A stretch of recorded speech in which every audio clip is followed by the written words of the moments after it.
नमस्कार दोस्तों। आप सभी का स्वागत है साध्य पीएससी एकेडमी में। और रोज की तरह हम फिर से हो चुके हैं उपलब्ध। और बिल्कुल आपके घड़ी में बज चुके होंगे 12:01। ठीक है, तो एक बार फिर से आप सभी का स्वागत है साध्य पीएससी एकेडमी में। और रोज की तरह हम आज भी करने वाले हैं बचे हुए आगे की 5 धाराओं के बारे में। ऐसे ही करते करते कुछ दिनों में आपकी ये धाराएं खत्म भी हो जाएगा और आपको पता भी नहीं चलेगा। तो क्या आप सभी तैयार हैं इन धाराओं के बारे में पढ़ने के लिए? सबसे पहला आपका पड़ाव तो यही होना चाहिए कि पर्टिकुलर आपका धारा किसके बारे में बात कर रहा है। यदि ये चीज आपको पता चल जाता है तो इसके बाद आपके लिए रास्ता आगे का आसान होने वाला है। तो बिल्कुल आप सब हो जाइए तैयार, क्योंकि अब हम पढ़ने वाले हैं आगे की बचे हुए धाराओं के बारे में। कल हमने धारा 20 तक पढ़ लिया था। आज हम पढ़ेंगे धारा 21, धारा 21 का, धारा 22। ठीक है,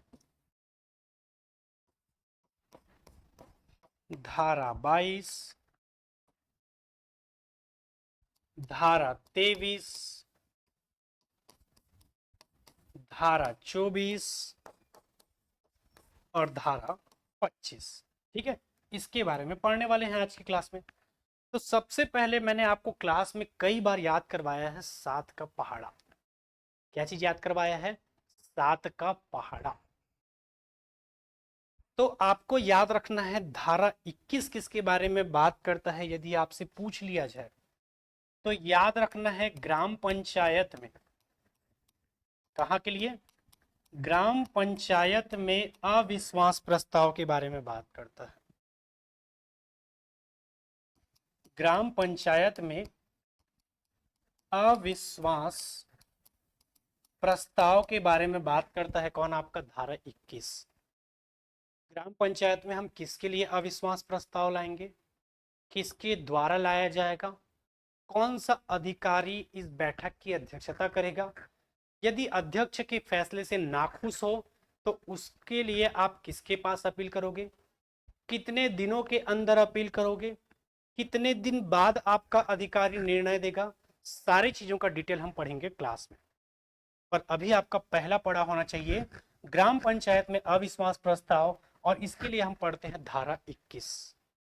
कौन सा पढ़ते हैं? धारा 21। अगला हम देखते हैं धारा 21 का। धारा 21 का क्या कहता है? आपका प्रत्यावर्तन। क्या कहता है? प्रत्यावर्तन, या इसे ही हम कहते हैं रिकॉल। प्रत्यावर्तन या इसे ही हम क्या कहते हैं? रिकॉल। धारा 22 किसके बारे में बात करता है यदि आपसे पूछा जाएगा? तो याद रखना है आप सभी को, धारा 22 आपका बात करता है किसके लिए? ठीक है, तो याद रखना है धारा 22 बात करता है आपके जनपद पंचायत की संरचना के बारे में। किसके बारे में बात करता है? तो याद रखना है जनपद पंचायत के संरचना के बारे में बात करता है कौन? आपका धारा 22। सबसे पहले हमने देखा धारा 21। धारा 21 क्या कहता है? ग्राम पंचायत में अविश्वास प्रस्ताव के बारे में बात करता है। धारा 21 का क्या कहता है?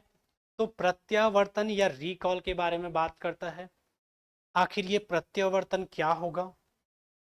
प्रत्यावर्तन में हम किसके बारे में पढ़ने वाले हैं, सारा चीज मैं आपको बताऊंगा।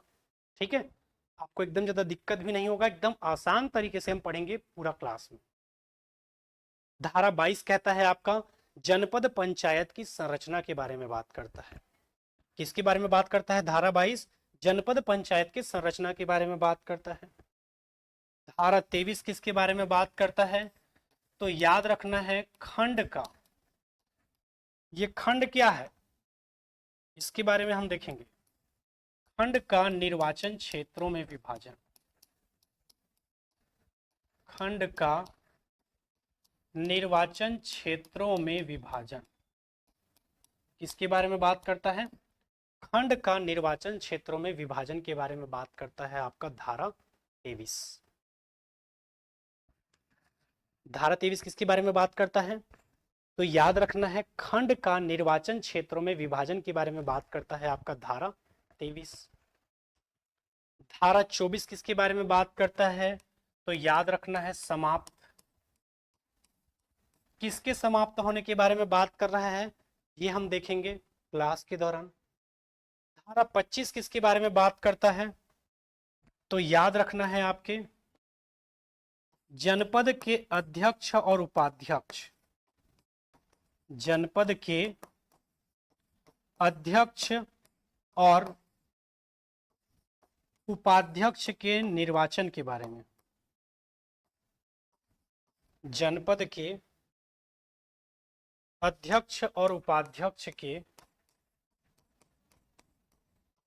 निर्वाचन के बारे में बात करता है।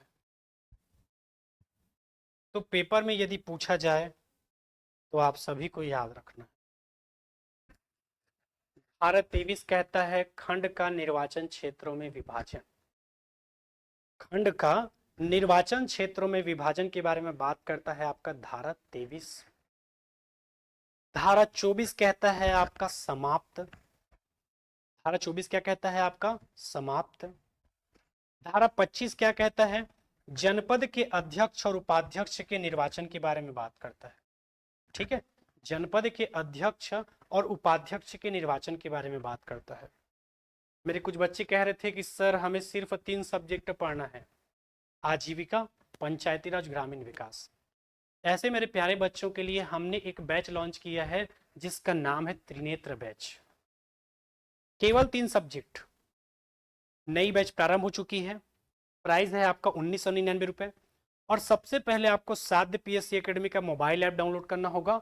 मोबाइल ऐप डाउनलोड करने के बाद आप स्टोर सेक्शन से ये क्लास बिल्कुल परचेस कर सकते हैं। ठीक है, तो बिल्कुल आप सभी हो जाइए तैयार, क्योंकि आपके लिए हम लेकर आए हैं स्पेशल ये क्लास। ठीक है, चलिए तो आगे मैं बात करता हूं। सबसे पहले हमने देखा धारा 21। धारा 21 किसके बारे में बात करता है? आपके ग्राम पंचायत में अविश्वास प्रस्ताव के बारे में बात करता है। इसके बारे में बात करता है ग्राम पंचायत में अविश्वास प्रस्ताव।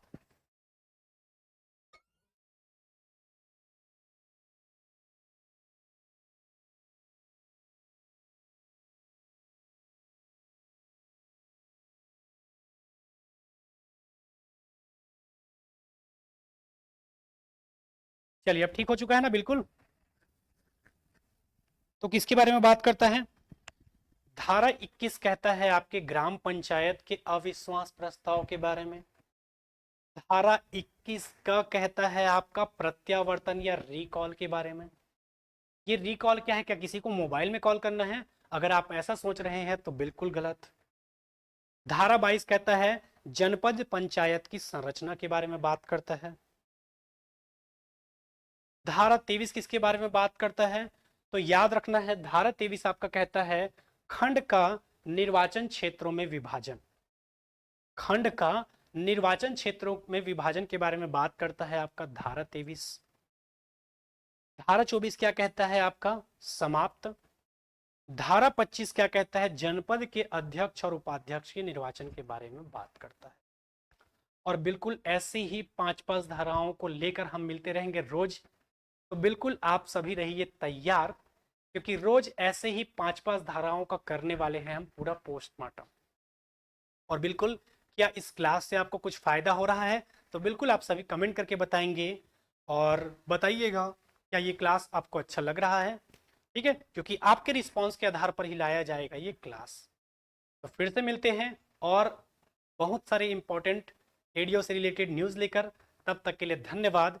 जय हिंद, जय भारत, जय छत्तीसगढ़।